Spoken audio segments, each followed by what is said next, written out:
Hello and welcome once again to the Science of Psychotherapy. I'm Matthew Darlitz, Editor-in-Chief of the Science of Psychotherapy, and as always here with Managing Editor Richard Hill. Hey, Richard. Hey, Matt, here we are now, here today doing our continuing program on aspects of the book, where we want to talk about the different elements. And I don't know, it's a long book, and we're at 1.5.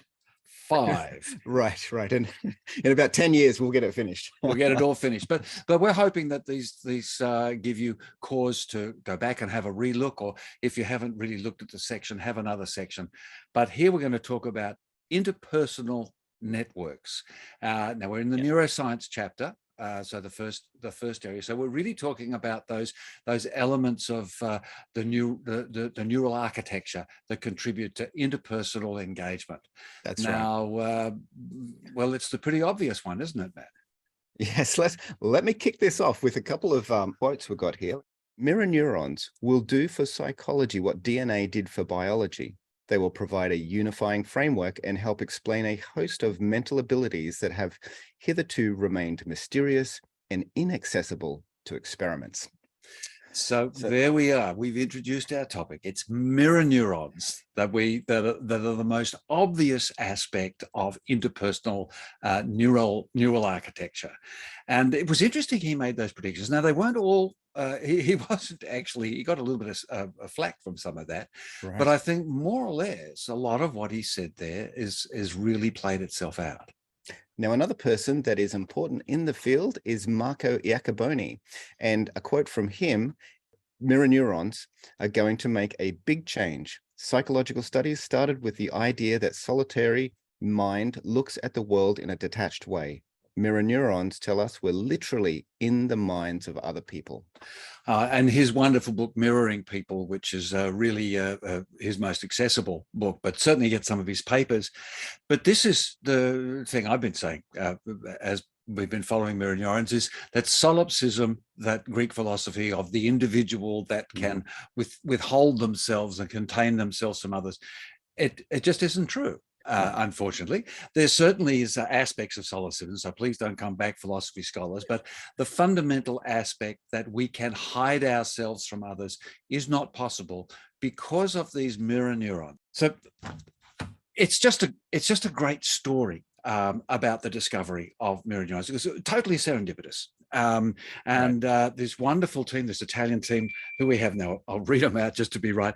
There was Rizzolatti, Galisi, Fadiga, Fogossi, and Pellegrino, all were involved in this extraordinary experience, where what they were doing is they were looking for motor neuron behavior. They were looking for if there was a neuron that would fire when a motor action was being taken.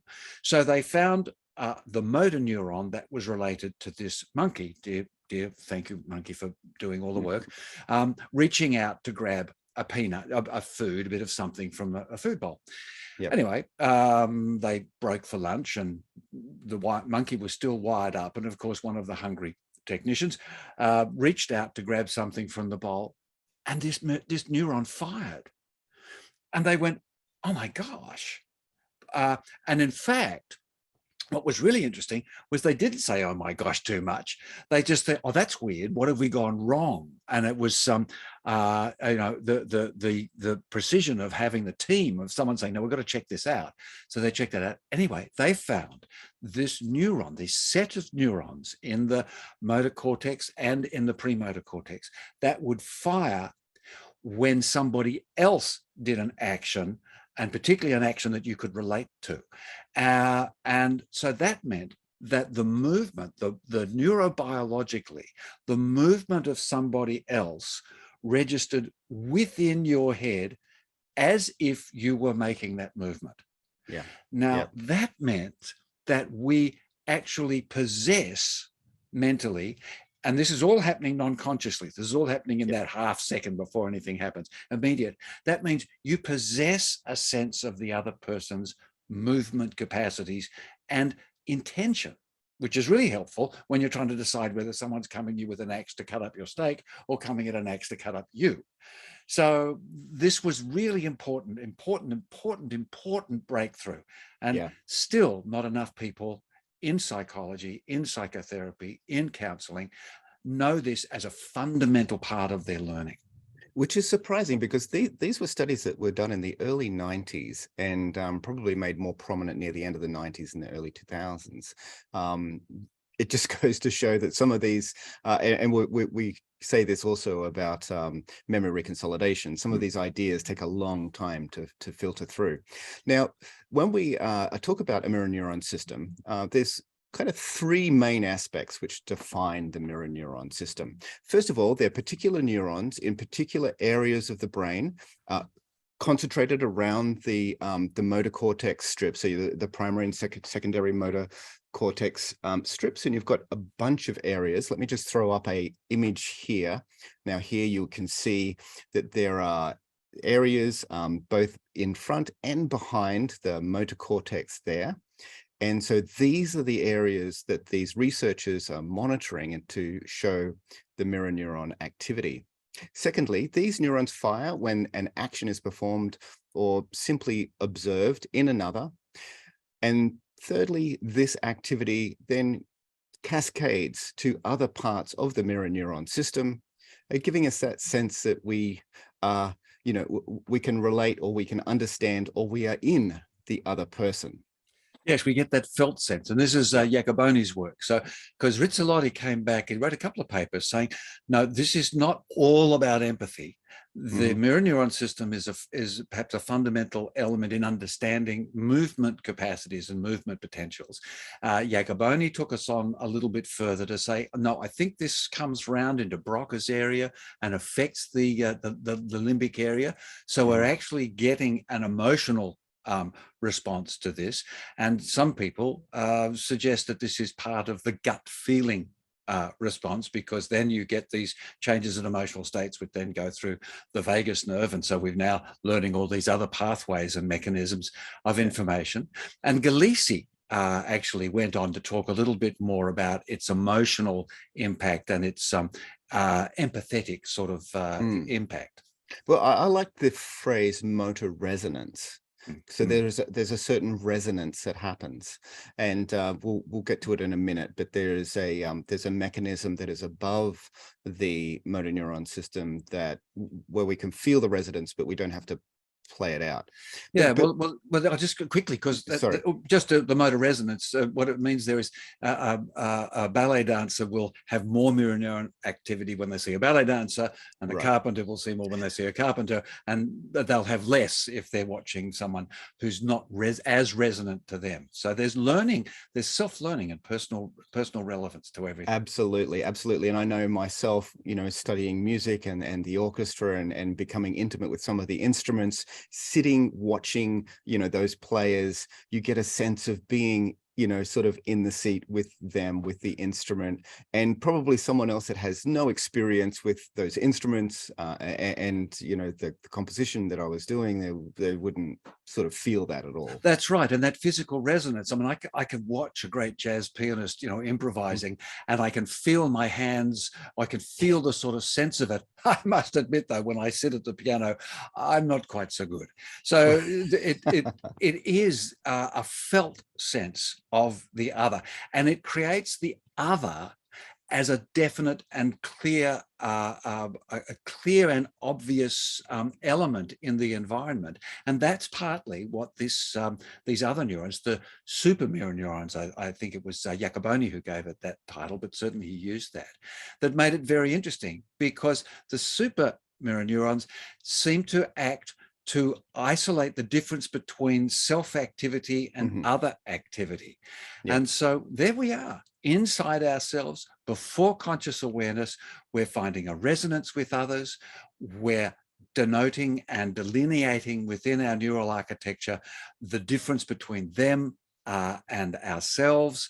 And so I guess this is where solipsism might have come from, saying, I'm a separate individual, but we're not a disconnected individual. We're very connected. No. So just to reiterate, the superneurons not only inhibit us from just spontaneously copying the action that we're observing and that we're resonating with, but it also does give us a sense, a precognitive sense that we are separate from that activity that we're observing. So. Yeah, although you can find yourself sort of having little bits of movement. I do laugh sometimes when I'm at the cinema and I'm watching a screen kiss, and I suddenly find that my lips are moving a little, and I'm thinking, so it's not a sort of a direct on-off switch. No, but there is a sense when you realize that you actually have a clear mental sense. This is as long as the whole system is working accurately, but you have a clear mental sense that you are doing the action separately from the other.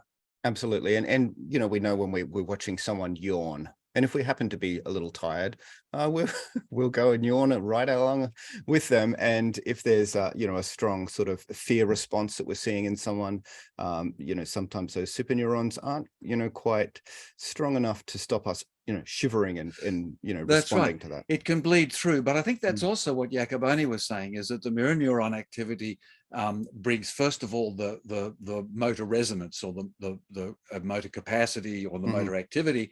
Then as it goes through the rest of the system and ends up in the limbic system, then we start to think, oh, should I be reacting to this as well? As different from reacting to this in some kind of uncontrollable framework. Yeah. Now, look, I wanted to read a quote from Dan Siegel, which I think is a brilliant way of explaining how the mirror neuron system and the way that we interpret what we're seeing is context and experientially dependent. So if like we were just saying, you know, each of us have a unique way of responding to what we're seeing through our mirror neuron system. So this is what he had to say. If you are from New York City and I raise my hand in front of you, you may imagine that I am hailing a cab.